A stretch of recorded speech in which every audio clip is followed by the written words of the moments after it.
like you've been the goalie coach for almost 2 decades, and along the way, Jonathan Bernier, Scrivens, Jones, the countless list of guys that you develop, which, obviously Quickie was the starter, but then you develop these assets for the team to use to bring something else in.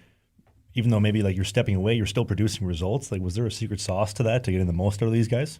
Yeah, the secret sauce was attention to detail and work ethic. That's the way I approached it. I tried not to create these cookie cutter goalies.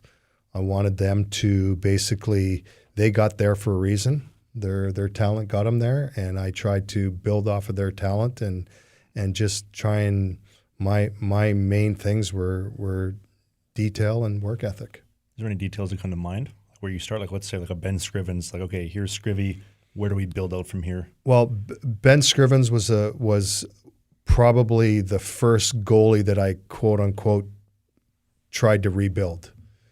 I had to explain to him that there was parts of his game that just weren't working, and to be patient with me. And I use the analogy that you give them tools, and if they work, you put them in the toolbox. If they don't, you chuck them out and try some others. And basically with Scrivs, it was the lower part of the net, just over the pads that he struggled with. So I actually had a practice where I told every one of our guys to shoot in the same spot, and he didn't make a save. He could not make the save, and so we talked about it afterwards, and we started making some adjustments, and his game really started to come about. And then the injury to Quickie that year, we had to go to him early on, and then also there ended up being the emergence of Jonesy. So that it was kind of a different year, a roller coaster year for me, but two guys end up having really good seasons. Can I ask how you fixed that? Because I remember when he was playing in Toronto, he had the glove position that was kind of like up like this. Yeah. So yeah, exactly. So he had the big wings, and so the first thing I did was I dropped his hands just to almost like a natural baseball position where you're getting ready to receive the baseball.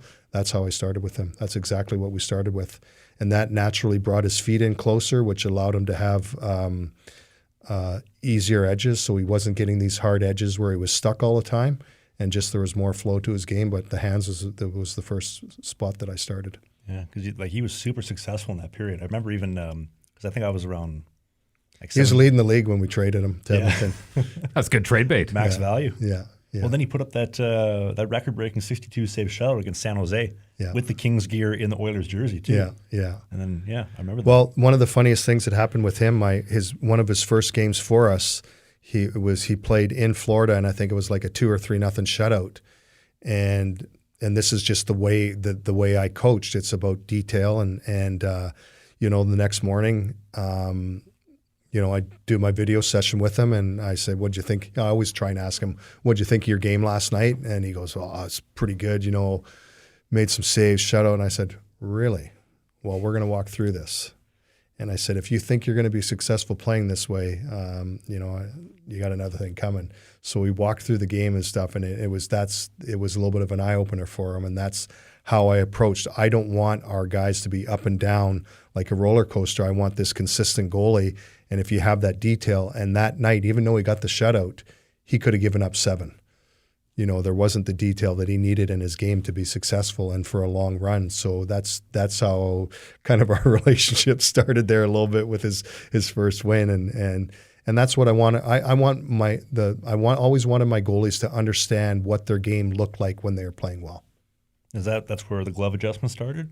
The glove adjustment started way before that, because he didn't play a lot in the first part until Quickie got hurt, and I noticed I thought the glove problem, it was a problem that needed to be fixed. That was basically right out of training camp. And then you basically did the same thing with Jones, where you brought him up to be a big asset. I mean, he led the Sharks to the Cup final. Yeah. Was there a secret sauce for him too, or a detail that?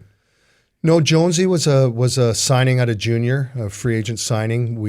Mark Crawford's son, Dylan, played all hockey in Vancouver growing up with him, and he was with the Calgary Hitmen at the time. And I had a little bit of a relationship with Dave Lowry, and Dave was the assistant turning into the head coach. And that summer when we invited him, Dave said, "You're going to like this kid. He didn't get drafted because he just didn't play enough.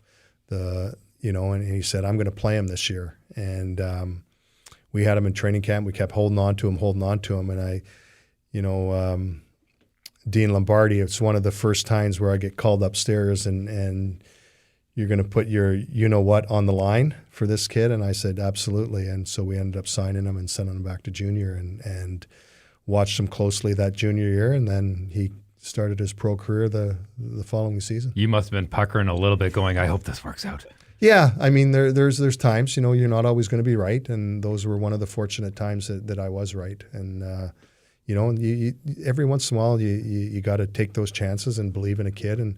And Marty was one of those guys that right from the get-go, his first day in rookie camp and stuff, he just carried himself like a pro. I was just so impressed. And this is a guy just showing up to his first NHL camp, and I just liked his demeanor.